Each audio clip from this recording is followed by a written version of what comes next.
Nous allons maintenant nous intéresser au fonctionnement des sites interactifs côté serveur.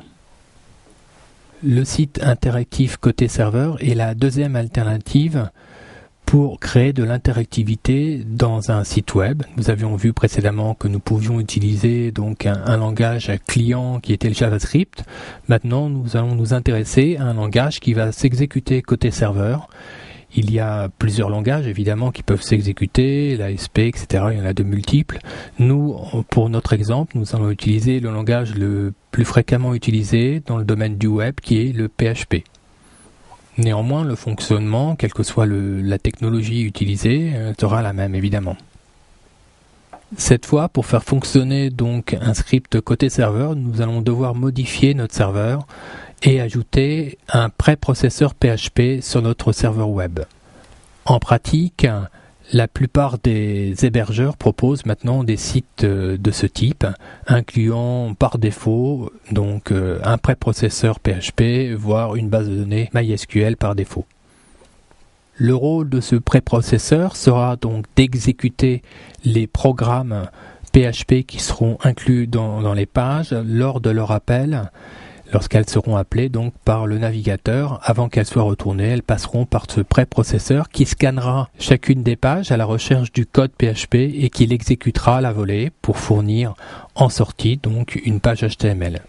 Si nous reprenons le même déroulé que dans les exemples précédents, nous saisissons dans la barre d'adresse l'URL d'une page PHP en l'occurrence. Il faut bien voir que toutes les pages contenant donc des scripts PHP doivent porter l'extension .php, non plus HTML. Comme vous pouvez le voir dans la barre d'adresse, la cible, donc l'adresse absolue de la page, se termine bien par .php.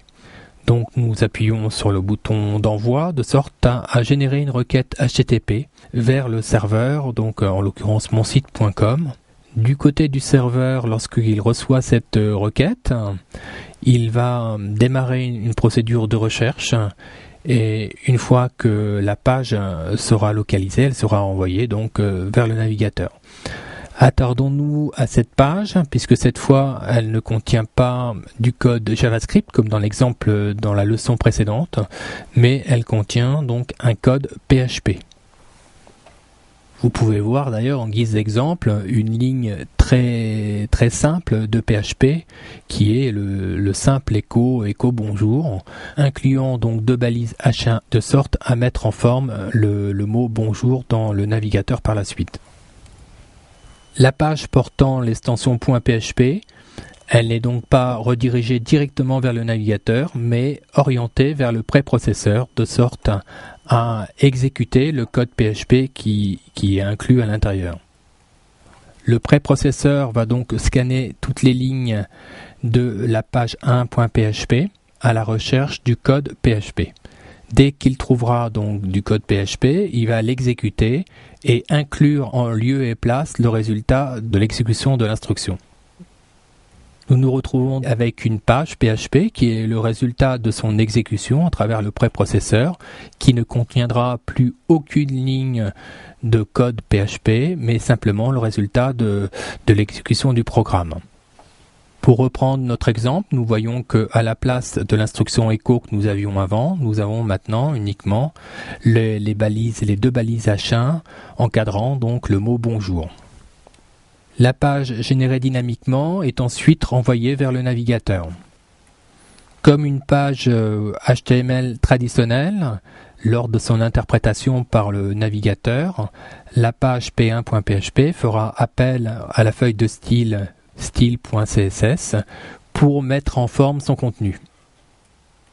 Une fois interprétée, la page PHP s'affiche dans le navigateur. Nous pouvons voir donc que le mot bonjour que nous avions qui était le résultat de l'exécution de l'écho bonjour s'affiche maintenant donc dans l'écran du navigateur. Les explications du fonctionnement des sites interactifs côté serveur est maintenant terminées. Nous allons maintenant passer à une petite synthèse sur ce type de site. Commençons par les points positifs concernant l'usage des sites interactifs côté serveur, à savoir que comme le programme s'exécute sur le serveur web, Il n'est donc plus sensible aux problèmes de compatibilité avec les navigateurs et le type d'ordinateur comme nous l'avions précédemment sur les sites interactifs côté client. De même, après l'exécution de la page par le préprocesseur, aucune ligne de code PHP ne subsistera dans le code source de la page qui sera renvoyée au navigateur. Des programmes de sécurité peuvent donc être créés en PHP, contrairement encore une fois aux sites interactifs côté client que nous avions étudiés précédemment, pour lesquels le code source était visible côté client. Le contenu de la page envoyée au navigateur ne contenant que du code HTML, il n'y a donc aucun risque que l'exécution du programme PHP soit désactivée par l'utilisateur. Il n'est donc pas utile de prévoir des solutions alternatives au programme. Nous avons vu au début de la leçon qu'il était nécessaire de disposer d'un préprocesseur PHP sur le serveur. Néanmoins, encore une fois, nous rappelons que la plupart des hébergeurs proposent actuellement par défaut des sites disposant donc de préprocesseurs PHP et de bases de données MySQL par défaut. Enfin, pour chaque exécution d'une nouvelle page, une requête HTTP devra être envoyée au serveur web. De plus, la réponse du serveur renverra à chaque fois toute la page concernée au format HTML qui devra être de nouveau interprété par le navigateur. Le temps de réponse est donc tributaire de l'encombrement du réseau et de la taille de la page. Les sites interactifs côté serveur ne sont donc pas adaptés à des programmes qui nécessitent donc une bonne réactivité. Pour reprendre l'exemple que nous avions dans la précédente leçon, on ne peut pas envisager par exemple de faire un rollover donc en PHP, même si techniquement c'est possible. Le problème étant le temps de réponse relativement important d'une requête PHP.